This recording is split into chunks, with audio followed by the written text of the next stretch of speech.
steps. So the first place that I turned to was the official website.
While retaining and honoring the essence of my original heritage, which is the Philippines. Here in South Korea, we are required to renounce our foreign citizenship in order for us to obtain the Korean citizenship. And also, we need to pledge not to exercise our foreign citizenship while we are here in South Korea. As of now, my citizenship is Korean, but still, I intend to retain and reactivate my Philippine citizenship, so that in the future, I hope to obtain my dual citizenship. Changing citizenship is a significant decision. Being a Korean citizen is a significant journey that requires thorough preparation, commitment, and adaptability. So here are some of my advices to those Filipinos who are aspiring to become a Korean citizen. First, you need to familiarize yourself with the legal requirements, including the residency duration, language proficiency, and also the necessary documents in application process. Next is you need to learn their language and engage in daily language practices through Korean classes, application, and also you can have conversation with the native speakers. And also you can have a mock test in YouTube, because in YouTube there's a lot of YouTube channel who are discussing the possible questions in the interview, so it might help you. All I can say, you need to study harder and effectively, because as what I've said, the interview was pretty difficult because it's a kind of random questions and you don't know what kind of questions they're going to ask you, and it's all about their history, laws, government system, lifestyle, traditions, and costumes. So you need to study. And next, also, you need to join the Filipino communities because they can provide you a practical advices and emotional support also throughout the citizenship process. And also, engaging with others who have gone through the process can offer you a valuable insights and tips also.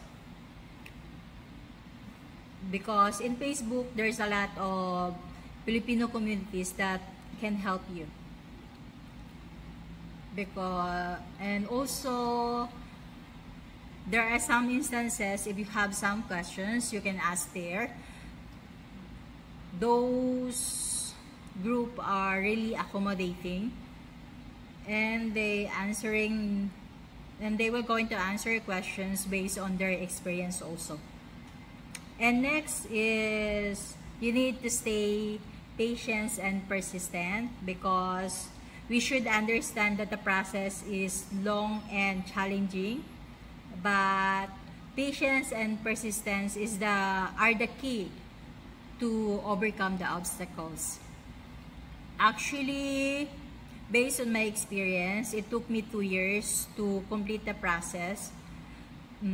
I applied and passed my requirements June 2022, and after a year, they gave me the interview schedule, which is June 2023, and the next day, they informed me that I passed the interview. Then after that, I waited again for almost a year because they gave me a schedule for my oath-taking ceremony on May 2024. So we just need to stay positive and maintain a positive attitude and focus on the long-term benefits and opportunities that Korean citizen can bring to us. And the last one that I can advise is you need to pray fervently.